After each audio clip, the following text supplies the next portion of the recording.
da maior escola teológica do mundo, não é isso? A Escola Bíblica Dominical. E a minha oração é que esta aula de verdade fale aos nossos corações, e à medida que a palavra de Deus se manifeste em nós e para nós, ela possa provocar uma decisão inequívoca de mudança, de reflexão, para que a nossa vida diária seja de verdade um altar de adoração àquele que vive e reina para sempre.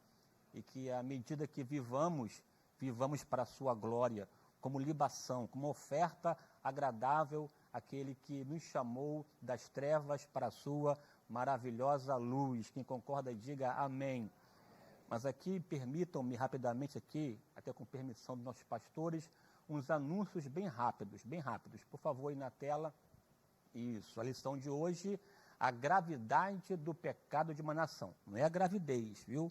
É a gravidade do pecado de uma nação.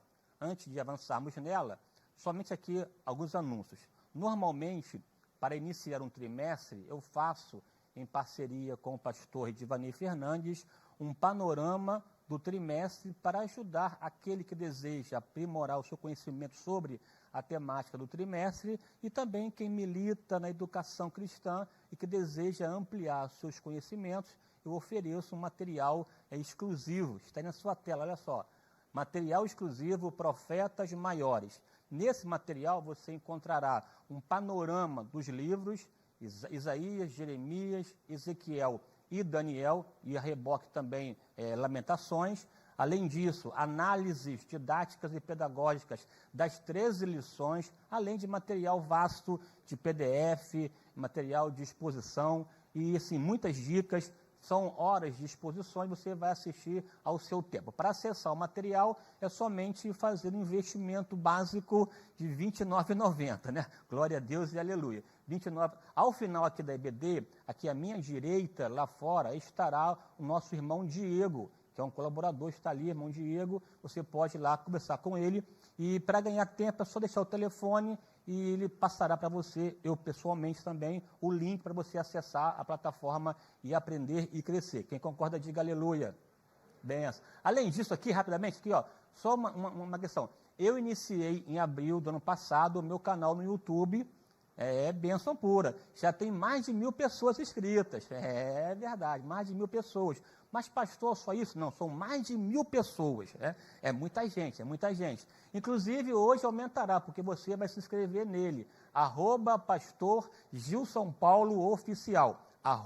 @pastor Gilson Paulo Oficial. Nesse canal, além das lições da EBD, eu também faço podcast da palavra. Meu irmão, olha só. Dom Brau, né? Anjos e Demônios. Agora, dia 20, sábado que vem, portanto, às 10 da manhã, nós teremos um podcast da palavra sobre o tema Anjos e Demônios. Eu, o pastor Erivelton Nunes e o pastor Divanei conversaremos sobre a temática relacionada a essa ação angelical e você precisa aprender. Portanto, tome nota. E para aqui, novidade aqui em primeiríssima mão,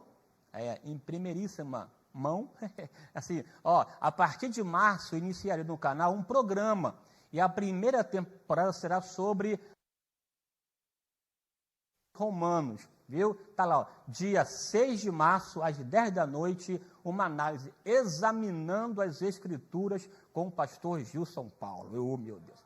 Então fiquem atentos aí, é forte, né? Tá o Coliseu, Roma. Já viajei aqui na maionese, já vi tudo ali. Vamos lá.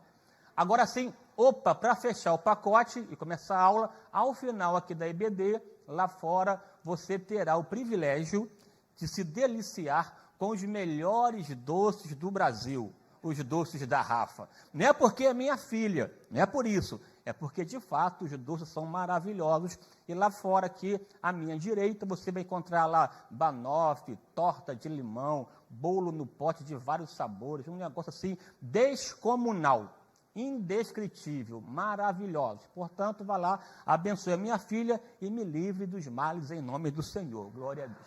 Vamos lá, agora sim.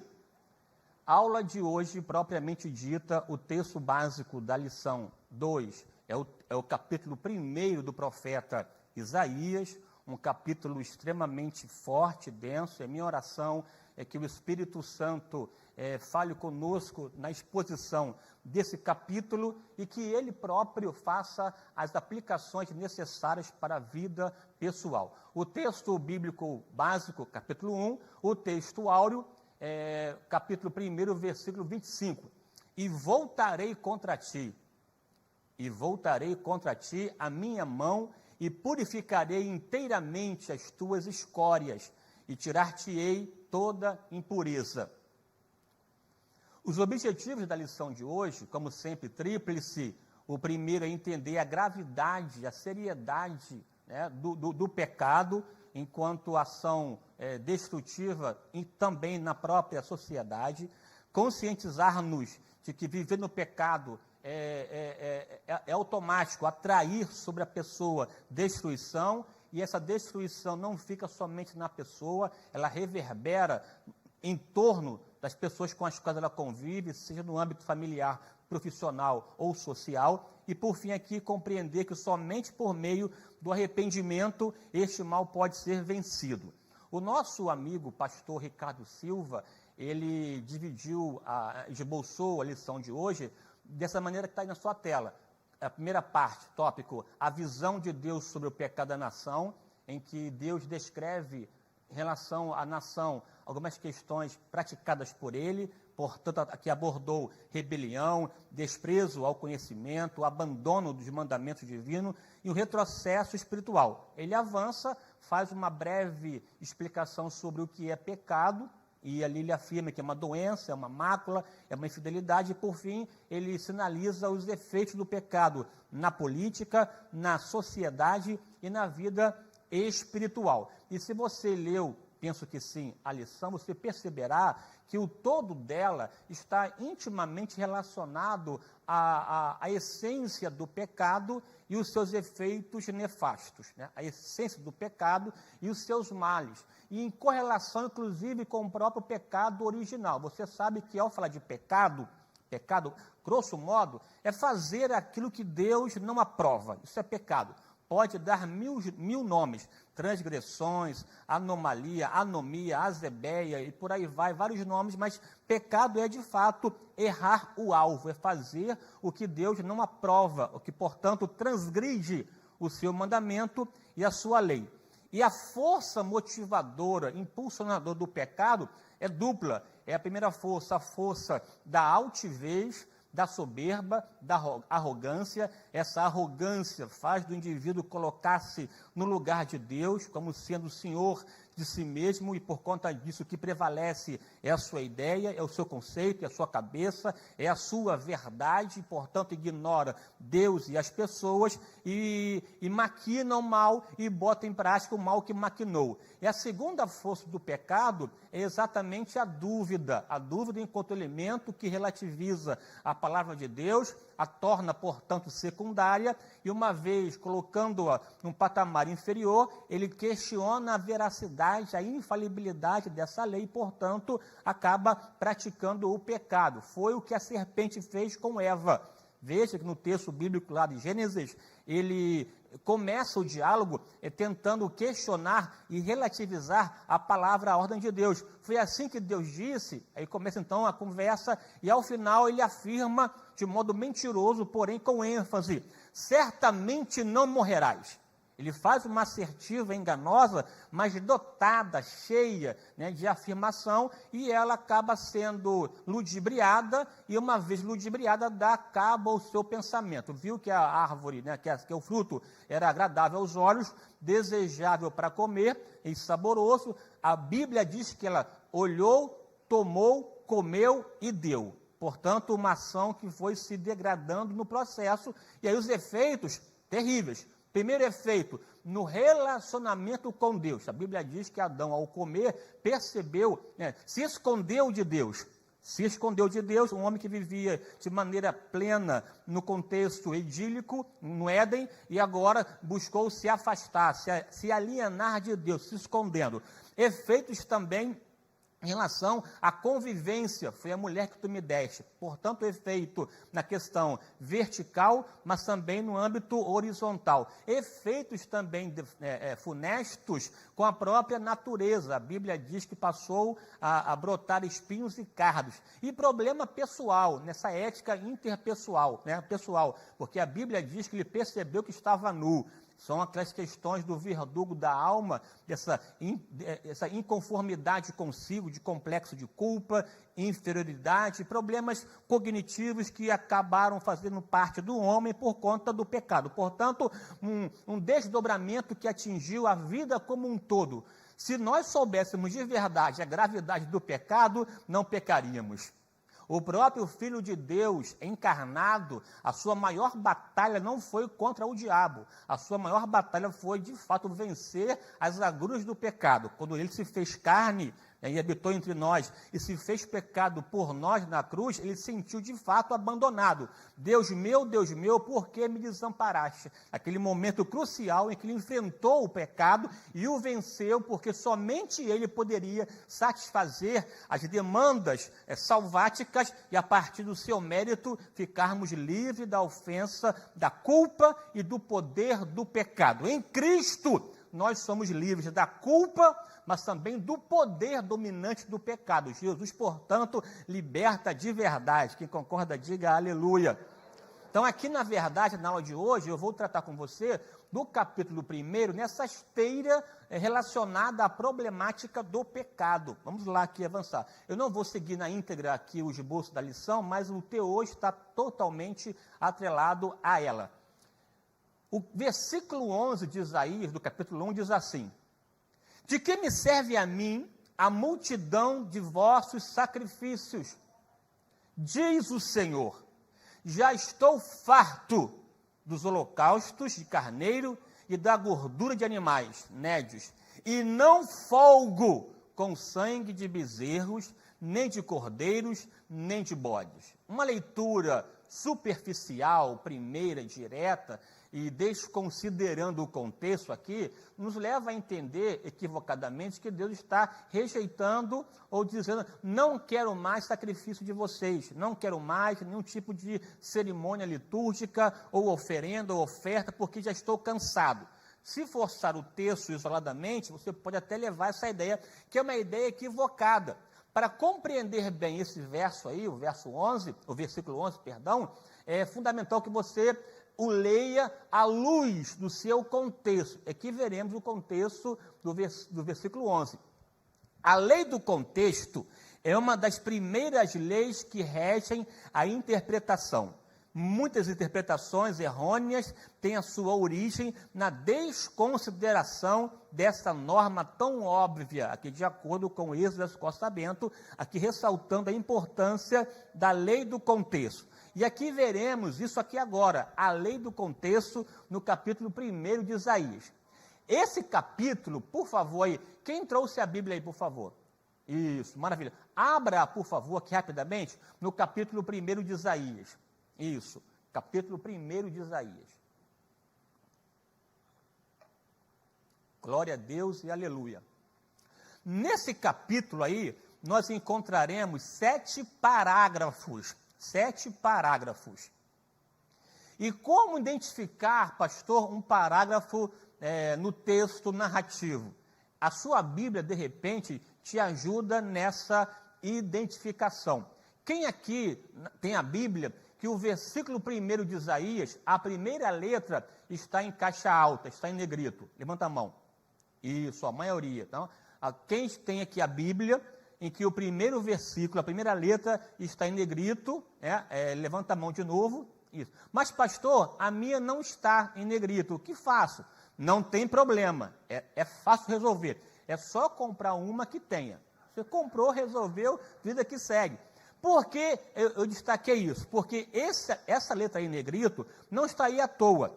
Ela é um indicativo para você que ali inicia um parágrafo. E quando você encontrar no outro versículo mais uma letra em negrito, está indicando que ali inicia o segundo parágrafo. O versículo 2 também começa em negrito? Sim. E o versículo 3 começa? Não. E o 4? Ou seja, o segundo parágrafo é formado pelo versículo 2 e 3.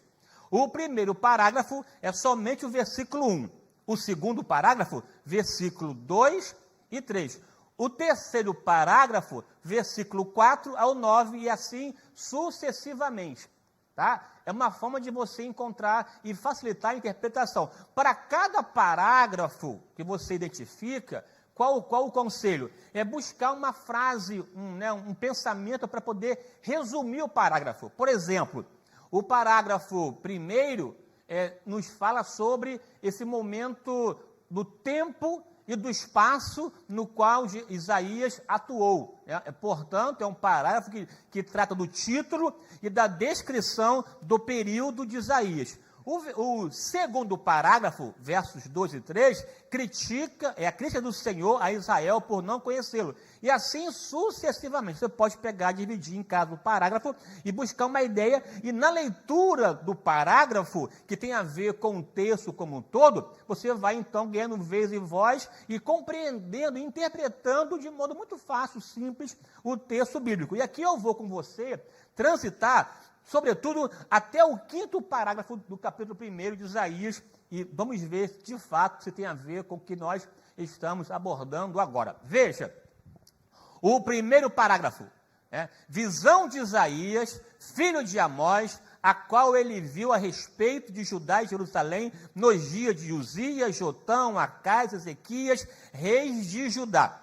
Um texto interessante, fundamental, histórico, estabelece esse cenário histórico no qual o profeta Isaías atuou e desenvolveu o seu ofício profético. Não vou aqui entrar no mérito do contexto, porque já foi alvo de análise na lição primeira e também, é claro, na última lição de dezembro, que esse cenário foi exposto. Se você quiser saber também mais sobre isso, é só acessar a plataforma e avançar, tá bom? Aqui eu vou só destacar para você que Isaías era uma pessoa importante, filho de Amós, portanto aqui da linhagem real, da tribo de Judá. Era de verdade um profeta palaciano, portanto marcado por toda pujança e norma e prática tipicamente de alguém que acessa espaços próprios do palácio. E ele, portanto, aqui tem esse acesso. E quando a Bíblia aqui afirma que ele atuou e pregou em Judá e Jerusalém, também aqui está estabelecendo o lugar do reino no qual ele atuou, o reino de Judá, cuja capital era Jerusalém. Nos dias de alguns reis, Uzias, Jotão, Acais, Ezequias, e também no início do reinado de Manassés, porque reza a tradição, inclusive, que Isaías foi sacrificado, foi martirizado por Manassés, foi colocado no tronco oco e cerrado ao meio. E essa ideia aqui primeira, Uzias, ele morreu no ano 740, e até aí o texto no ano que morreu o rei Uzias, Isaías reafirmada a sua chamada, dá um laço de 740 a 680, um laço de mais de 50 anos de ministério, de ofício. Eu só coloquei isso aqui em tela para mostrar para você que Isaías não era um aventureiro.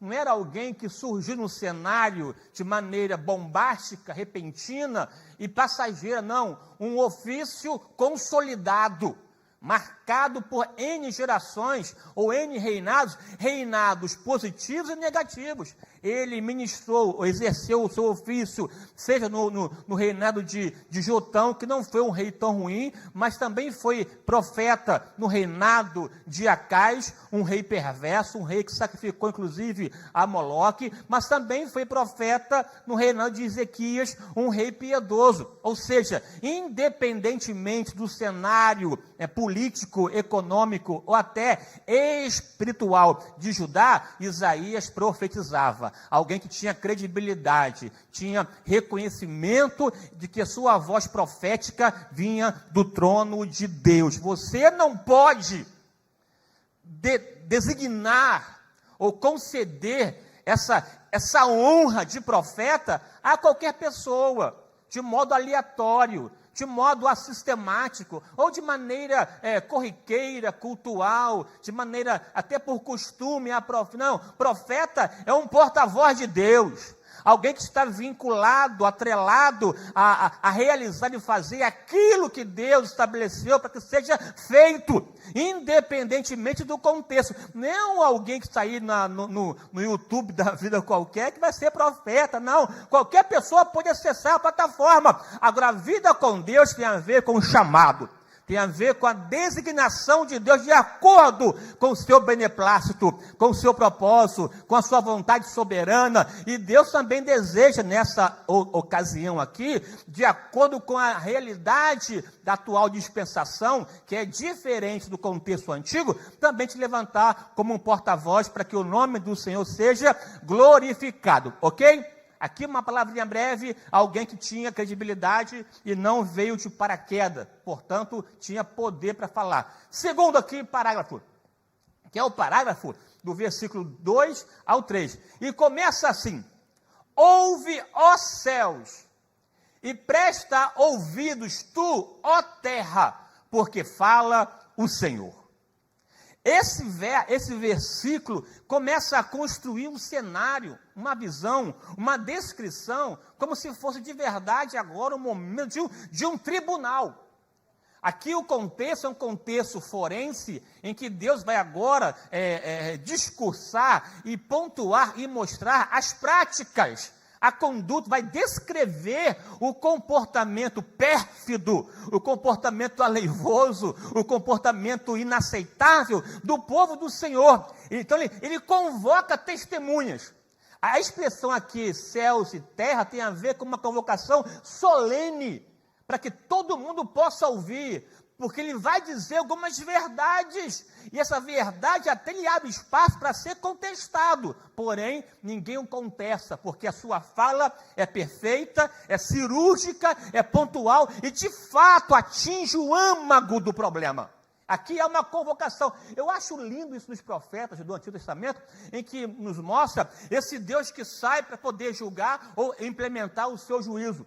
Quando eu vejo, por exemplo, lá em Amós descreve que o Senhor se levanta do trono, rugindo como leão, como voz de trovão, para mostrar a seriedade, a gravidade. Quando você mira, por exemplo, o texto de Miqueias descreve que Deus levanta do trono e começa a pisar no cume dos montes, e os montes começam a se derreter como cera, porque ele faz o monte fomegar, ele faz o monte tremer, porque a sua santidade é tamanha que traz ao contexto uma seriedade indescritível, impactante e também aterrorizante. O próprio profeta Naum descreve que Deus, ele caminha na tormenta e na tempestade para mostrar a gravidade.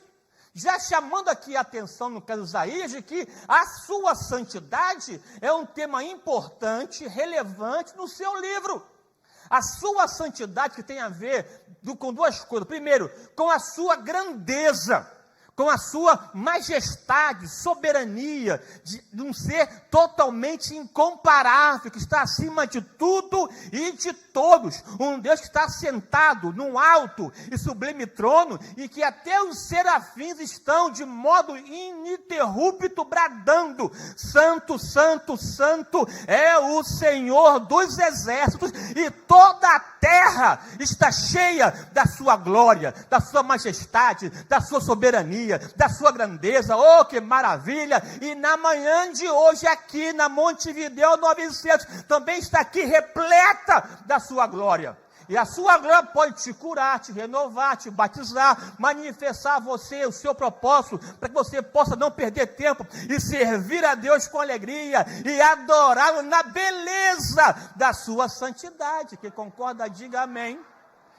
É tão emblemático o tema santidade em Isaías, que ele o chama mais de 25 vezes o Santo de Israel.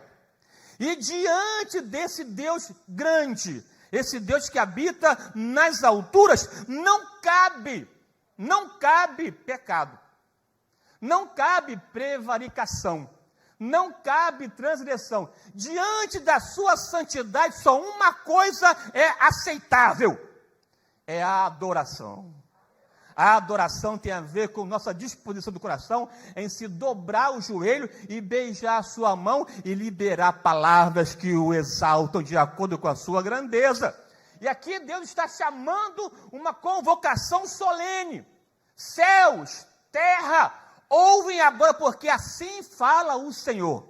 Aí ele começa a dizer: criei filhos, exalcei-os, mas eles prevaricaram.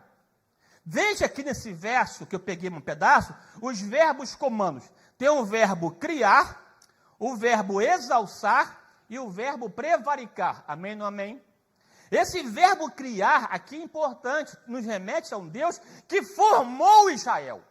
Deus chamou Abraão lá de Ur dos Caldeus, lhe fez promessas, que faria dele uma grande nação e para tanto manifestou o seu poder, mas também a sua fidelidade. Abriu madre de Sara, abriu madre de Rebeca, abriu madre de Raquel, e de geração em geração mostrou a sua fidelidade, formou um povo poderoso, o libertou com um braço forte do Egito, abriu o mar vermelho, deu terra, deu poder, deu dignidade, deu soberania e criou e tornou Israel uma nação de fato soberana e grandiosa, porque a própria Bíblia diz: grandes coisas fez o Senhor a estes, e por isso estamos alegres. É a manifestação de Deus na concretização e consolidação de Israel, e essa construção não foi feita de modo aleatório, ela carregou amor, bondade, graça, fidelidade. É tão forte esse tema, que o próprio profeta Oséias, na mesma linha, também é um profeta que retrata esse Deus que cria, que forma, que modela, como o oleiro que molda o vaso de acordo com a sua vontade, e esse vaso carrega beleza, carrega candura, carrega brilho, porque o que Deus faz de fato é maravilhoso. Quem concorda, diga amém. E além de criá-lo, também exalçou. Aqui exalçar é levantar, colocar no lugar alto, no lugar de referência. O próprio profeta Jeremias, ao escrever Lamentações, começa a descrever nessa mesma tônica que Judá, que Israel, era a princesa das nações, era a populosa, porém o pecado a transformou em viúva, a transformou em tributária e a transformou em solitária, sozinha, por conta da ideia da transgressão, mas não por conta da ideia de Deus. Todavia, essa ação benévola, maravilhosa, extraordinária de Deus em relação a Israel, o que fez Israel em contrapartida? Amou o Senhor, o adorou, o serviu. Foi isso? Não. Aí entra o terceiro verbo, o verbo prevaricar. Prevaricar, dentre tantas outras coisas, tem a ver com essa ideia de se rebelar, se opor, contrariar, e na contramão, e de encontro, se chocar, não ao encontro, se chocar, se colocar de modo antagônico. Ao invés de Israel adorar a Deus e ser uma nação sacerdotisa, ou um sacerdote no contexto da terra, e a partir dela, nação, manifestar a lei do Senhor, para que os povos pudessem vê-lo, conhecê-lo e adorá-lo, Israel decidiu adorar as divindades pagãs, seja do Egito, seja de Canaã, ou até da Mesopotâmia. Israel prevaricou, e essa prevaricação é descrita tanto em Isaías, como também em Jeremias, como também em Ezequiel. Quando você mira o profeta Jeremias, a descrição é dolorosa. Jeremias chama, Deus chama a nação, através de Jeremias, que o meu povo é semelhante a um jumento, ou uma jumenta no cio, que ao fragor do vento se deita com qualquer animal. Uma comparação terrível, e até afirma: o meu povo cometeu duas loucuras, porque loucura tem a ver com a perda da capacidade lógica, racional e de discernimento mais básico do ser. O meu povo cometeu duas loucuras: a mim me deixaram. É a primeira loucura das loucuras, deixar o Senhor. A mim me deixaram. Segundo, cavaram para si cisternas rotas que não retêm a água. Trocaram a fontes de águas vivas por cisternas rotas.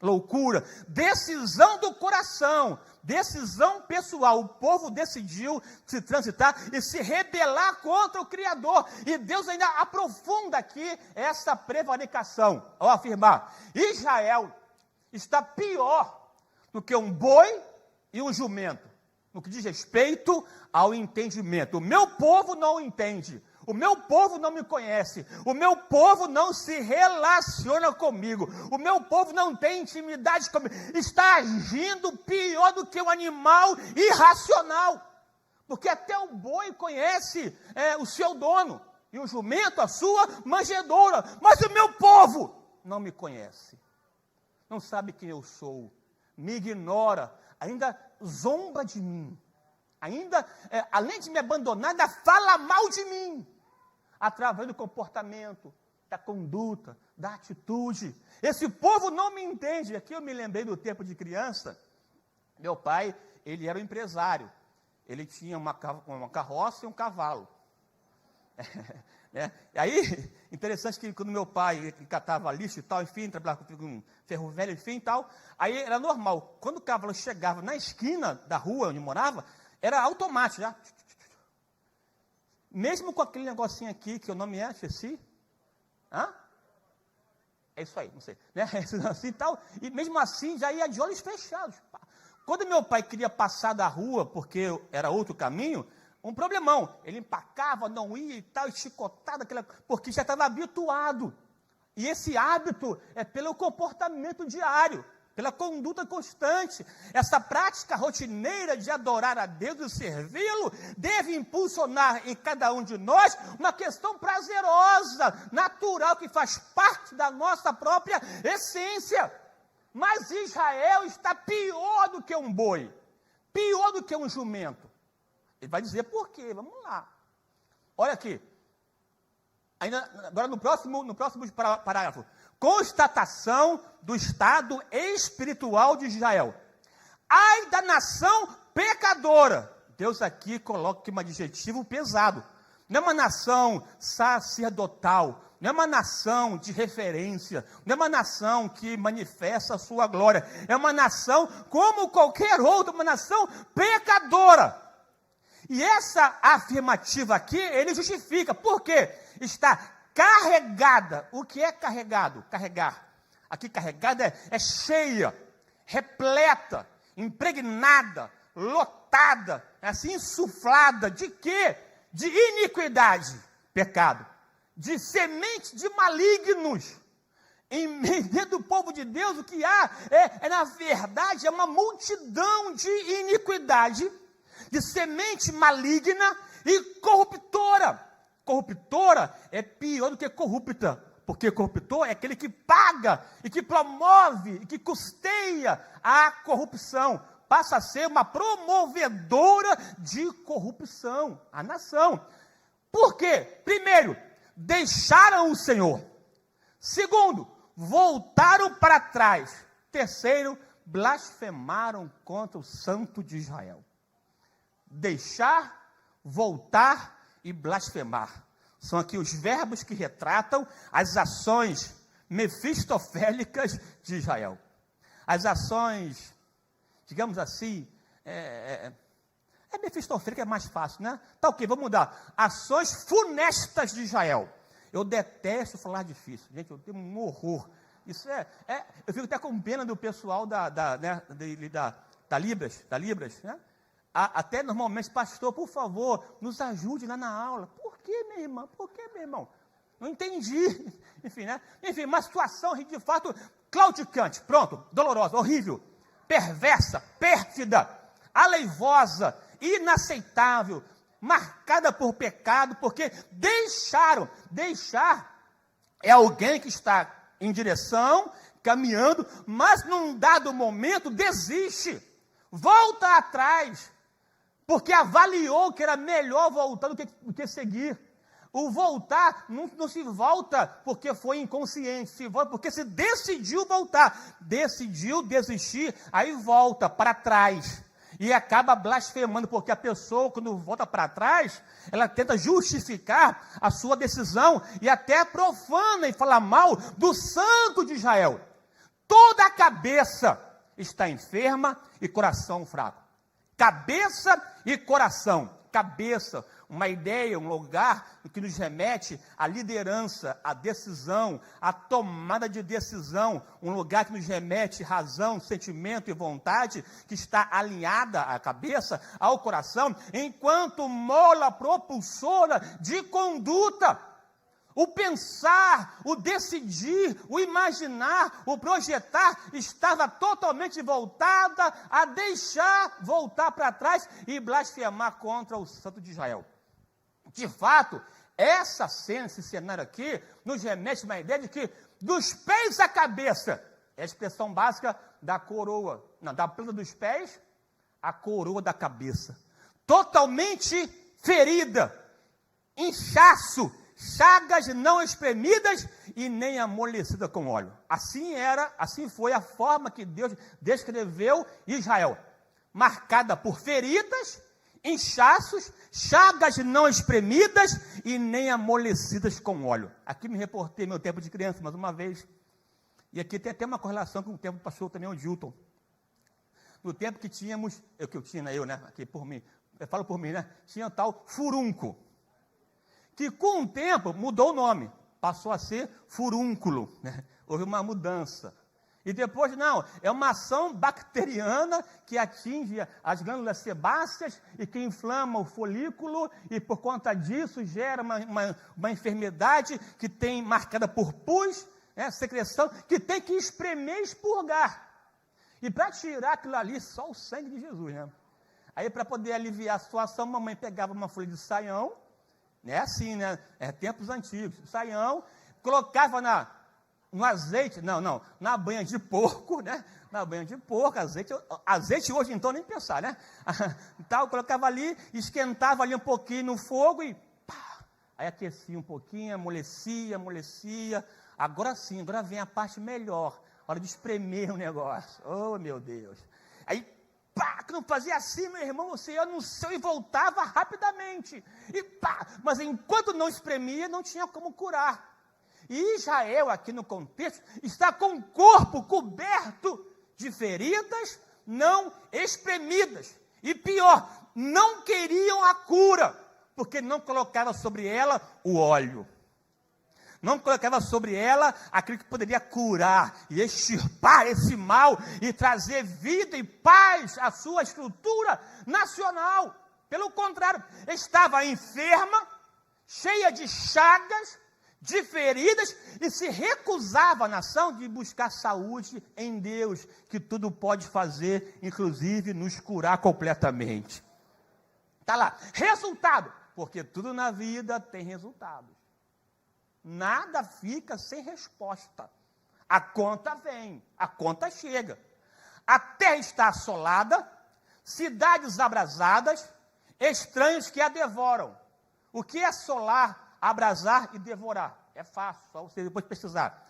Sião semelhante. Primeiro, a cabana na vinha, a choupana no pepinal e a cidade sitiada. 3 comparações aqui extremamente dolorosas.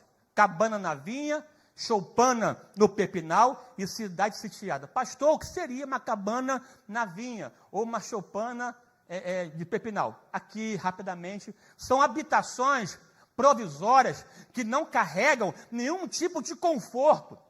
São habitações provisórias cheia de falta de estrutura, para ficarem somente observando um tempo provisório. Israel estava assim, vivendo num espaço extremamente precário, marcado pela precariedade. Esse povo que Deus criou, exalçou, preferiu agora não habitar no espaço de honra, mas habitar em cabana, habitar em choupana, viver na miséria, viver na escassez, viver na precariedade e não desfrutar da bênção de Deus sobre a sua vida e a sua história.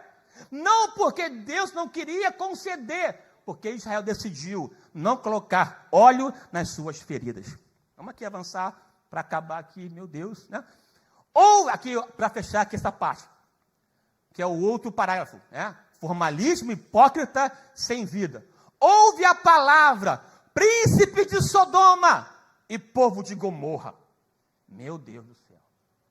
Deus utiliza as categorias que nos remetem ao pior grau de nível moral possível para uma sociedade.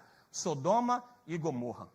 São exemplos na Bíblia de depravação moral da mais abissal que alguém pode alcançar. Sodoma e Gomorra. Ele afirma, os príncipes de Sodoma e o povo de Gomorra, havia um conluio, na verdade.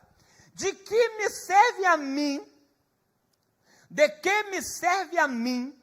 a multidão de vossos sacrifícios?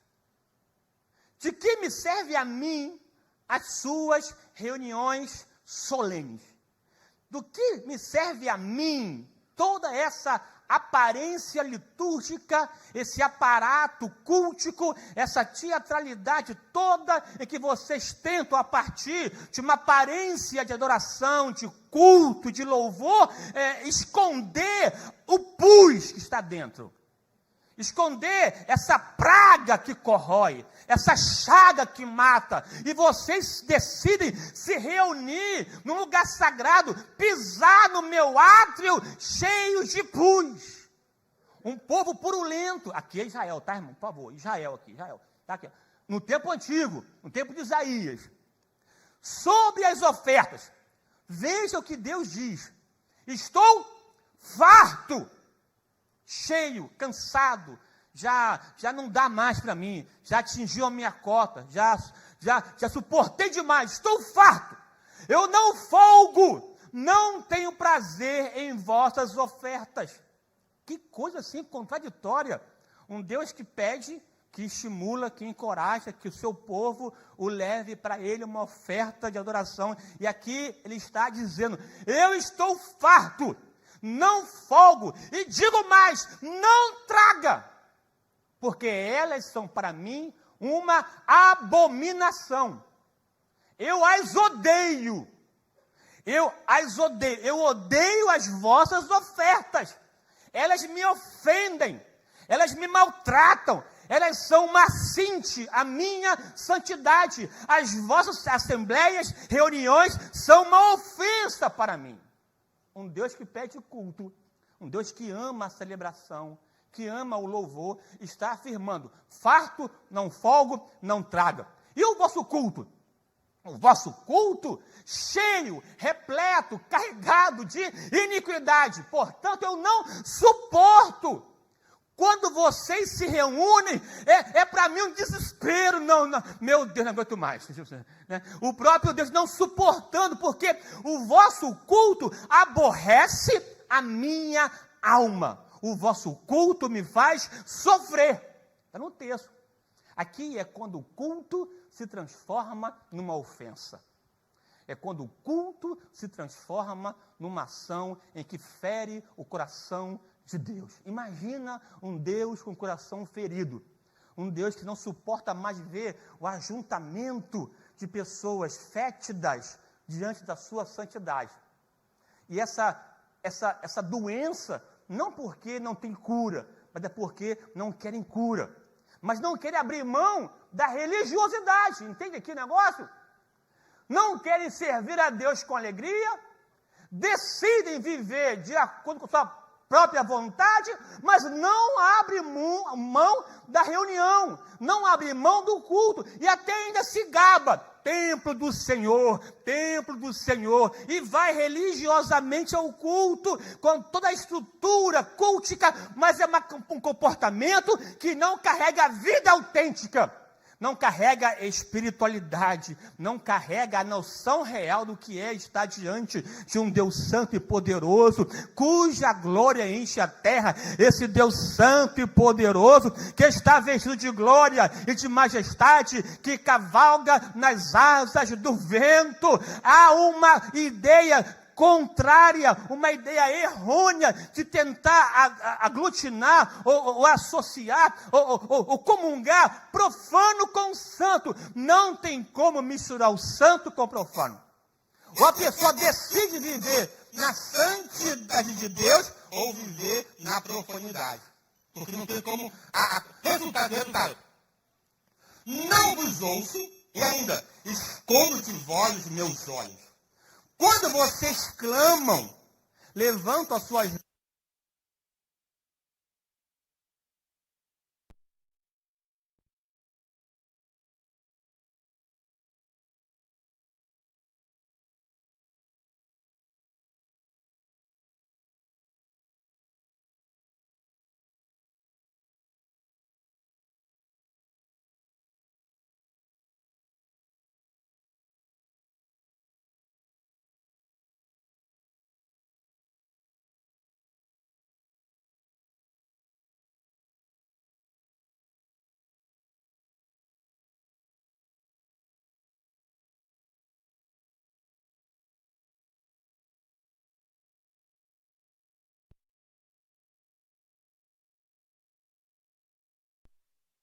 cauterizadamente, e que o Espírito fala, chama atenção, mas a mente está tão cauterizada, está tão insensível, tão impermeável à água do Espírito, e pensa que Deus está vendo e não vai fazer nada. Uma hora a conta vem. Uma hora o boleto chega, e é tristeza, tá? Chegou o boleto, é tristeza. Então, uma hora vem o boleto, uma hora a conta vem. Por quê? Mão cheia de sangue. Mas a saída, a solução para isso. Se vocês quiserem mudar, eu aceitarei os vossos cultos e as vossas ofertas. Mas, para tanto, limpai-vos, ou lavai-vos, purificai-vos e tirai a maldade diante dos meus olhos. Aqui, esse povo sabia muito bem o que é ritualismo, né? Lavar, purificar, era uma coisa comum. Esse povo sabia o que era religiosidade, mas vida com Deus... Um problema. Lavai-vos, purificai-vos e tirai. Cessai de fazer o mal, praticar a justiça. Aprendei a fazer o bem e praticar o que é reto. Veja aqui os verbos no imperativo. É o cessai, aprendei, praticai, ajudai o oprimido e fazei justiça ao órfão e tratai bem das viúvas. É uma ordem. Se houver mudança, se houver uma nova forma de se comportar na minha presença, pode ter certeza que Ele vai perdoar pecado, vai sarar a terra e estabelecerá um tempo novo para a glória do nome do Senhor. Diante de uma destruição terrível, Deus dá a saída para o povo. Israel, meu povo, se vocês mudarem, haverá para vocês restauração. Porque eu sou um Deus grandioso em perdoar. Vinde então, arguí-me, diz o Senhor, ainda que os vossos pecados sejam como a escarlata, eles se tornarão brancos como a neve, ainda que sejam vermelhos como o carmesim, se tornarão como a branca lã. Se quiserdes, é condicional, é decisão, interessante, né? Deus não obriga uma nação a servi-lo. Estamos vivendo no Brasil, de modo geral, um contexto extremamente complicado, em que a perversidade, a injustiça, essa afronta à lei básica, inclusive, do país, que tornou-se uma tônica. Hoje, o paradigma de verdade é o paradoxo. Hoje, o modelo é exatamente a contrariedade, de maneira aviltante, gritante. Mas há um Deus nos céus, que é o Senhor de toda a terra, e na hora certa, a sua palavra será liberada. Esse Deus se levantará como um leão que ruge, pisando nos montes, e vai se derretendo. Ele vai proferir, porque a Bíblia diz que Deus não toma o culpado por inocente. Está na Bíblia. É o Deus que ama. Esse Deus amou-nos tanto, que nos deu o seu Filho. É o Deus que nos ama. Mas... se quiserdes e ouvirdes, comereis o bem dessa terra. Aqui tem a ver com deleite, prosperidade, vida abençoada, vida próspera, bem-sucedida. É como árvore plantada junto a ribeiro de águas, a qual dá o seu fruto na estação própria, cujas folhas não caem, e tudo que faz prospera, vai à frente, vai além, porque há a bênção de Deus. Mas, todavia, entretanto, melhor, não obstante, é mais fácil, não obstante, se recusardes e fordes rebeldes, sereis devorados. Ao invés de comer, serão engolidos. Não há neutralidade. Não, vou ficar aqui tranquilo na minha.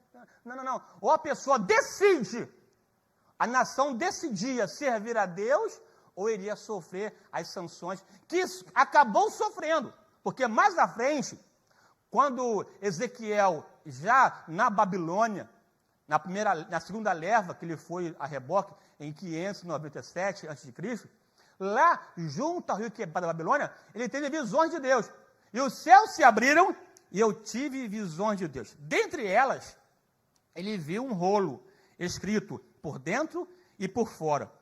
E foi encorajado a comer aquele rolo, que era agradável ao paladar. Mas esse rolo carregava ais, suspiros e lamentos. É forte, né? Ai, suspiro e lamento. O que de fato aconteceu, em 596, a Babilônia entrou matando velhos, estuprando mulheres, matando crianças, ateando fogo nas casas e derrubou o templo do Senhor. E o saqueou. Uma situação extremamente vexatória, de humilhação, de vergonha, que não tinha como sequer cantar. Como entoaremos nós o canto do Senhor estando em terra estranha? Mas a mensagem de alerta, de chamamento, de mudança, veio acontecendo, repetidas vezes, até que chegou o tempo da espada. E Ezequiel teve outra visão. Olha, pega um barro, desenha nela Jerusalém, o coloca entre uma panela de ferro, porque assim será Jerusalém, sitiada. Quem estiver dentro, a fome e a peste matará. E quem sair, se encontrará com a espada. Está no texto lá, irmão, está na Bíblia o negócio. Ah, pastor, é Antigo Testamento. Mas também no Novo Testamento há uma variedade de textos que nos conclama a levantar as mãos santas, oh, aleluia, e adorar aquele que vive e reina para sempre.